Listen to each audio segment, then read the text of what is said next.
This opening dispute exposes a pattern that family courts see constantly. One parent wants accountability, while the other side argues the problem was simply a misunderstanding. What makes this moment interesting is that nobody is really fighting over 45 minutes.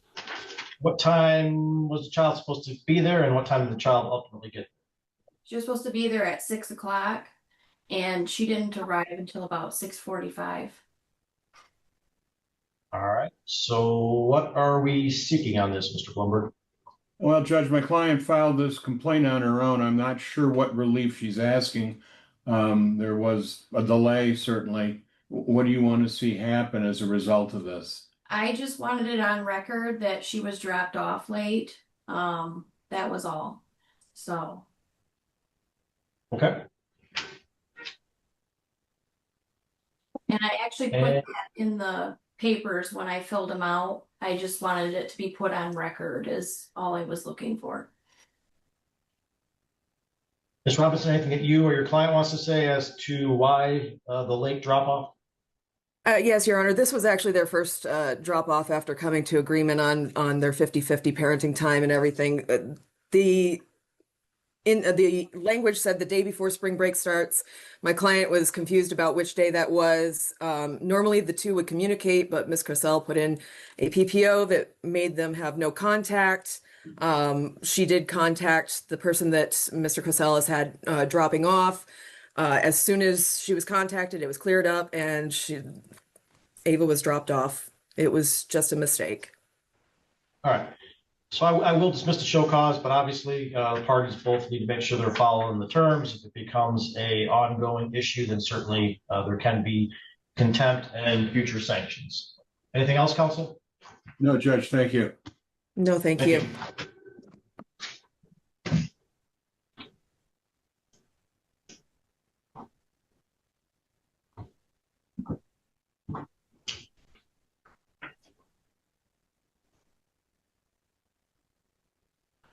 For next call, the matter of Rebecca Degrees versus James Dash, file number 24-19634DC. Do we have the parties on that matter present?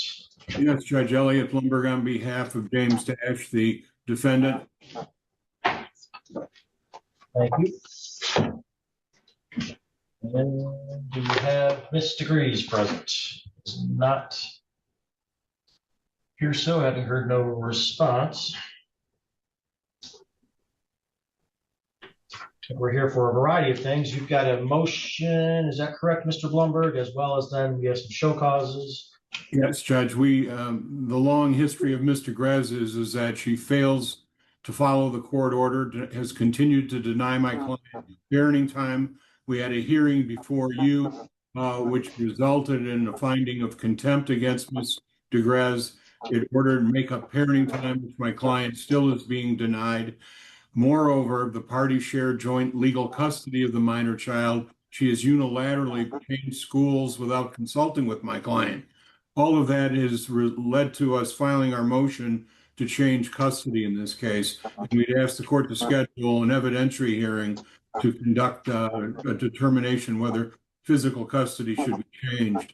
We are also asking the court again to find her in contempt for her failure to appear today. This would be the second or third finding of contempt. All right. I'm sure you kind of want to get the earliest date we can. I've got some 1 hours available earlier than a 3 hour. I mean, knowing where we're at, do you think you need more than that hour? Well, Judge, again, I think the change in circumstance that would allow the court to consider the change of custody is based on her continued denial of parenting time in violation of the court order. If we can limit the issue to that, we could probably do that in an hour. All right. Are you available July 1st at 11 a.m.? Let me just take a quick look. Okay.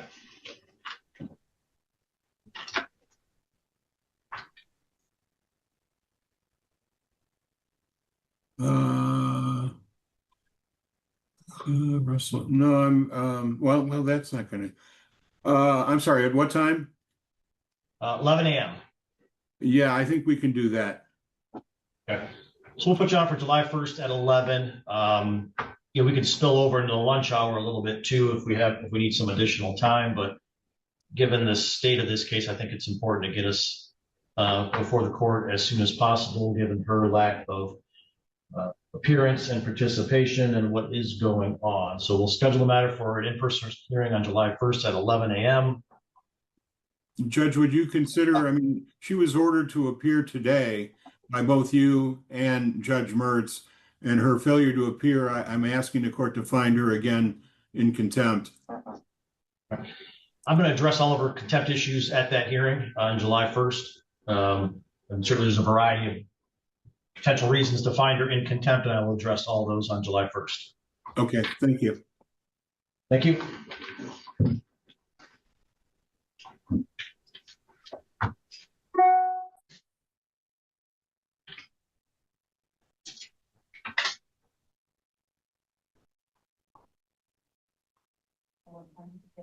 Your Honor, Yes. I'm sorry to interrupt. Ms. DeGrez actually did just appear in the waiting room. Okay.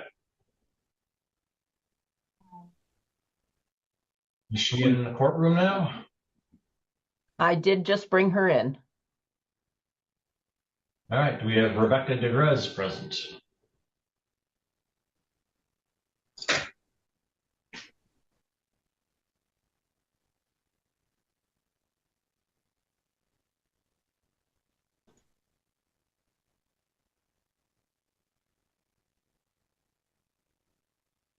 All right, Mr. DeGrez, if you are present, you need to unmute and start your video.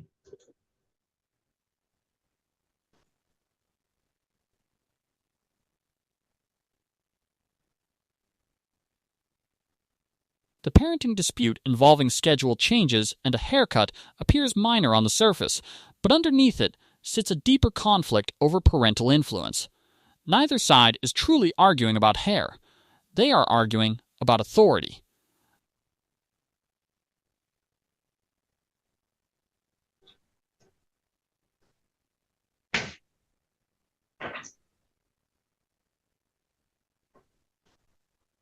All right, well, I don't have all day. We have a very busy docket, so I don't have all day for her to figure out how to communicate. So we're gonna move forward with our hearing date, which is set, because I'm guessing there's not gonna be any resolution between the parties today anyway. So we are scheduled for July 1st for those issues at the evidentiary hearing.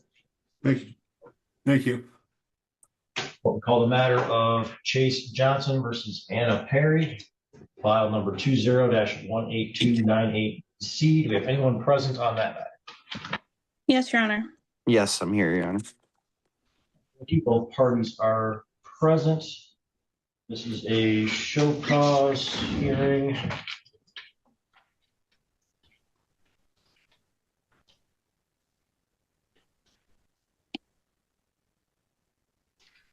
It's Mr. Johnson, I believe, related to a complaint by Ms. Perry. So, Ms. Perry, how are you saying he violated the custody order? Mr. Johnson constantly asked to change days. His days are Wednesdays, every other Wednesday from 5 to 7.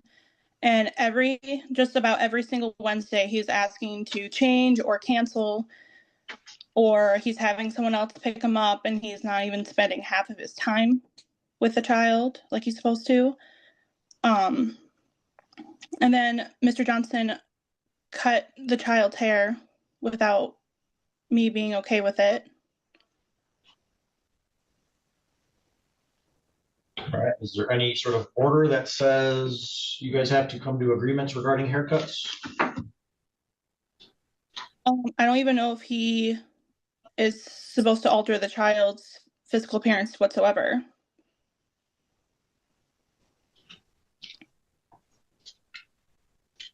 There's no order for that, Your Honor, no. All right. What do you want to say regarding these issues, sir?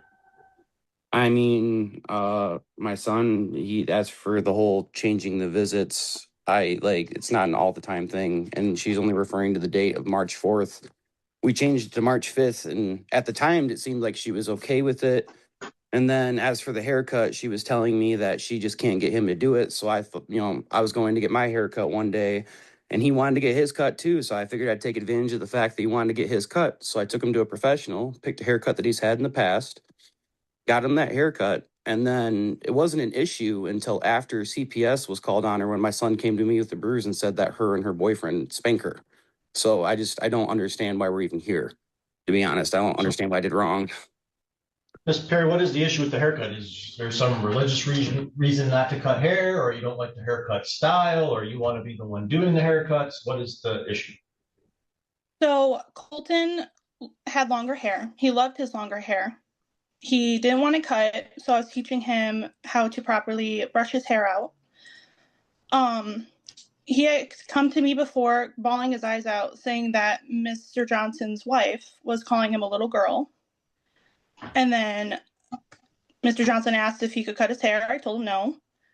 And then, lo and behold, the next time I get him back, his cut. So I think they just did it because they didn't like it. And they were bullying the child to begin with about his hair. All right. So, and then also, sir, you have a pending motion regarding custody. Is that correct? Yes, Your Honor. We have a hearing on the 17th of June. That's June 17th. Okay. So regarding the show causes, I am going to dismiss those show causes and not hold Mr. Johnson in contempt. But obviously, some of these issues regarding exercise and parenting time and what a schedule should look like will all be addressed down the road when we have the next hearing regarding his custody motion. Any questions, Mr. Johnson? None at all, Your Honor. Ms. Perry, any questions? No, Your Honor. All right, we'll see you both back here. Looks like June 17th then at 10:45. Thank you. Thank you.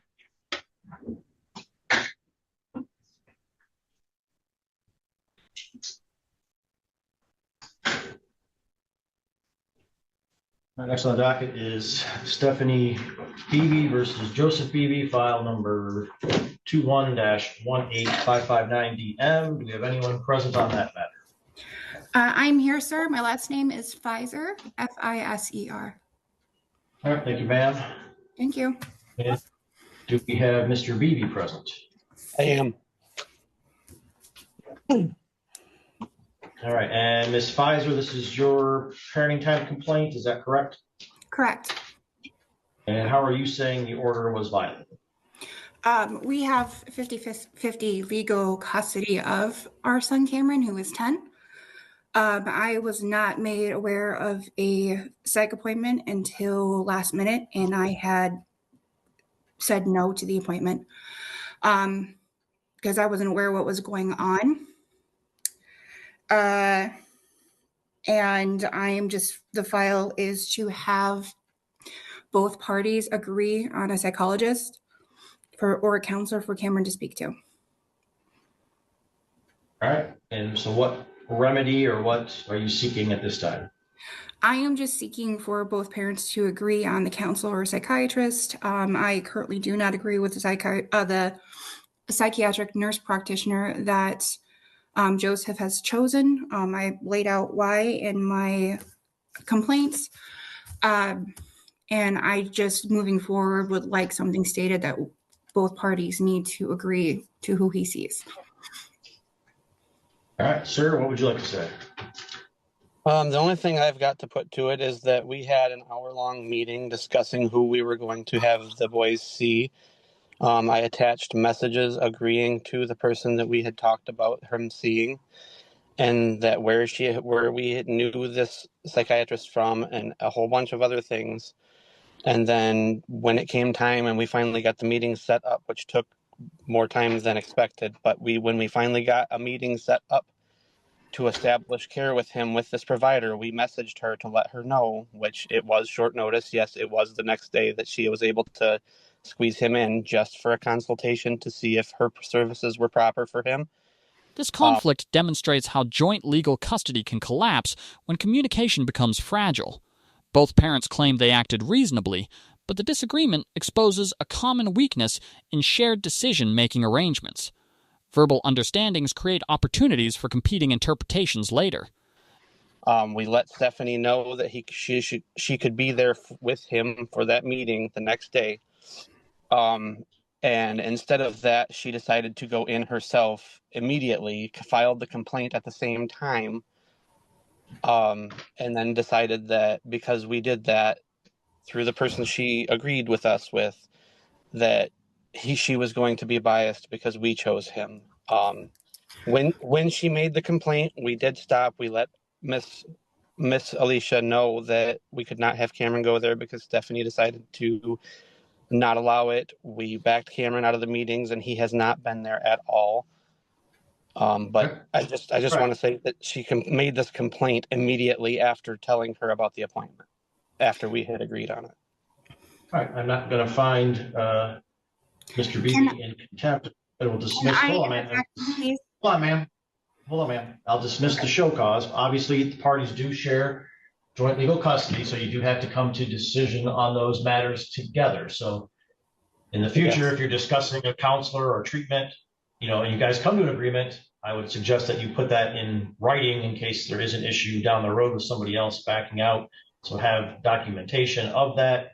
And then if the two of you can't come to an agreement, then, either one of you is free then to file a motion. So for example, if you want the child to be in some type of counseling, the other party doesn't agree, you can file a motion and then the court would have to intervene. But if you guys do have discussions and come to an agreement, probably best to make sure that you have that in writing and some sort of proof of that agreement moving forward. All right, so I will dismiss the show cause.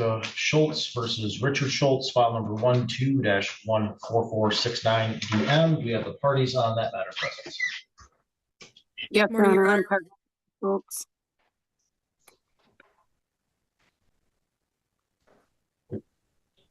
All right, so we got Jessica Schultz present, and then Ms. Robinson. Good morning, Your Honor. Brooke Robinson appearing on behalf of Richard Schultz, who I believe is also in Zoom. Thank you.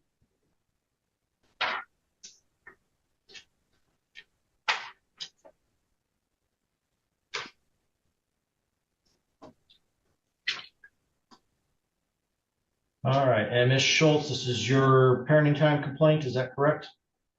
Yeah, and that is correct. Go ahead.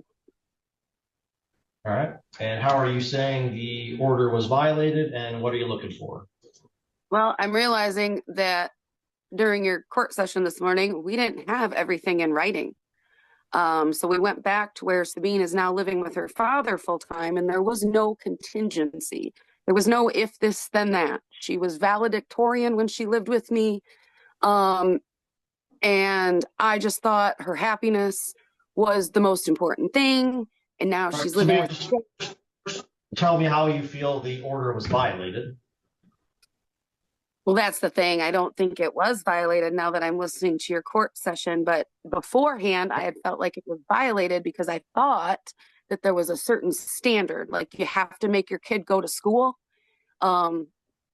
She went from talking to everybody in her family, and now she's not talking to anybody. She went from being valedictorian to basically dropping out at the 10th grade. She's not dropped out, but she's also not going to graduate on time anymore. So she's no longer talking to me. She's not talking to her brother. She hasn't talked to her brother since his graduation from college. She's not getting counseling. Before she was in counseling. And I got one response from her the other day that I was asking her, did she want to drop out? How is counseling going? She's not going to counseling, and she's not going to school. And that was the only answer I was going to get. All right. So I realized it sounds like many of those things might be more subject to potential motions as opposed to parenting time complaints. Ms. Robinson, anything you want to say? Yes, Your Honor. This was actually a result of a transitional period. The parties came to an agreement early in April. They'd been talking back and forth. The child wanted to spend more time with her father. She was unhappy living with her mother, and the parents agreed to the change. So she moved to her father's home in Cadillac. The semester started in January. She moved there at the beginning of February. She had a transition problem where her computer wasn't working for a while. Mr. Schultz has been in contact with the principal of the school. They have a plan for getting her back up to full completion of school. the idea that she's not going to graduate on time right now is a little bit premature, I think, but she has a plan. They have a plan for getting her back on track with schooling, and they have the support of the school to do so. I believe they are also looking at other options for 11th and 12th grade now that she is living in Cadillac. So she is going to school. She continues going to school. It was a transitional problem. Right, well, I just- again, well, it appears the issues are not violations of order, but maybe subject to potential motions or changes. So as far as the show cause is concerned, I will dismiss that. It doesn't take away anyone's rights to file any future motions if there are things that need to be addressed, but the what's placed before me doesn't show any violations of the order, so I will dismiss the show cause. And for the next call, a matter of Shelby Peel versus Matthew Watts, file number 20-18190DC. Do we have the parties on that matter present? Good morning, Your Honor. Jennifer Dutzman-Coy. I am present via Zoom with Matthew Watts in my office, and I do see Ms. Turner present in the Zoom courtroom as well. The Easter dispute highlights how custody conflicts often emerge from competing interpretations rather than outright rebellion. What stands out here is that both parties appear convinced they are reading the order correctly. That creates a different challenge for the court. Yes, I am present this morning as well. All right, and Ms. Dutzman-Coy, this is your client's current time complaint, is that correct? That is correct, Your Honor. This year was my client's turn to have Easter. Spring break this year, the end of spring break coincided with Easter. My client went to the exchange point at 6 o'clock on Friday before Easter, as is his right per the order, and Ms. Ms. Turner did not come to that exchange point. She admitted that in her response to the parenting time complaint, and so my client is looking for makeup parenting time for Easter. Thank you. Ms. Turner, anything that you would like to say? Yes, Your Honor. It was my ordered spring break. There's a couple conflicts in our order that we have, and I would like to request that we modify the existing order so that these can be sorted out before these other concerns are going to play out as well. All right, what do you think are the issues? I'm looking at an order that indicates you guys follow the standard holiday schedule. Is that correct? Yes. So currently, spring break and Easter obviously collide. I had spring break this year, and he has Easter. There's also transportation. There's issues with the order. It states that we meet halfway in Elmira, and it also states that during the summer, when I have my scheduled 2 hours, that I meet him at his house because it is under 3 hours, which would take up the entire 2 hours because we live 40 minutes apart, which completely denies me of time aside from drive time with our daughter. And there's also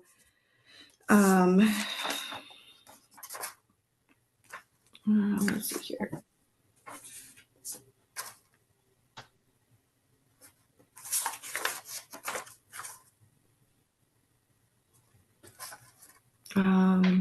Yeah, those two. So, Ms. Dutzman-Coy, is it that spring break was Ms. Turner's, but Easter was Dad's?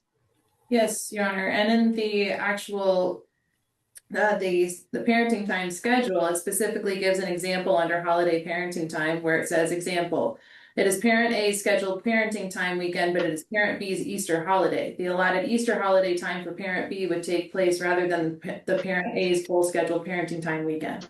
So my client should have had Easter. And in response to some of what Ms. Turner has just said, we're not here on a motion to modify parenting time, and she didn't include any of those modifications in her response to the parenting time complaint. So I don't think that can be addressed today. All right. So, Ms. Turner, did you read the holiday schedule that indicated those things? So sometimes Easter and spring break collide a little bit. Sometimes they don't. But the schedule indicates specifically this situation. Did you review that? Yes, I did. I apologize. I did read that, but it did not list spring break in there. It just has things such as birthdays and regular scheduled time. But the spring break and the Easter together were not specifically in there. Those are both listed as holiday.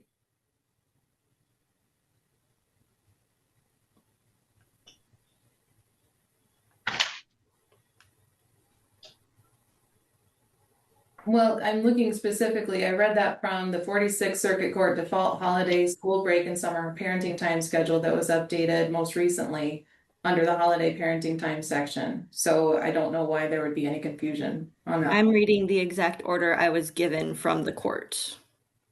All right, well, you certainly indicate that mom would have spring break. It indicates what spring break should be, but then dad would have the Easter weekend. So he missed it, correct? Yes, he did. Okay. All right, so I'm going to recommend that dad would have, so next year Easter would be mom's, but I will indicate that for 2027, dad would have the Easter weekend. And then the parties will be back on schedule where dad would have 28 and mom would have 29. So in order to make up the missed Easter weekend for dad, he'll have Easter in 27. He'll have mom's Easter weekend in 27, and then the parties will get back on the standard schedule. Any questions, Ms. Stutz-McCoy? No, thank you, Your Honor. Any questions, Ms. Turner? I do have one. So for the summertime, do I just schedule another motion to have that one resolved? The resolution demonstrates a practical judicial philosophy aimed at restoring balance instead of escalating punishment. Rather than imposing sanctions or creating a dramatic consequence, the judge crafts a future adjustment that compensates for the missed holiday. This solution prioritizes stability. Family courts frequently prefer remedies that preserve long-term scheduling consistency over penalties that create new conflicts. The ruling also sends a subtle warning. Parents who believe an order is unclear cannot simply substitute their own interpretation and expect protection afterward. At the same time, the court leaves the door open for formal modification requests, reinforcing that disagreements should be addressed through proper channels rather than self-help decisions. The outcome may seem simple, but it reflects a broader objective. The court is not trying to declare winners and losers. It is trying to keep the parenting framework functioning,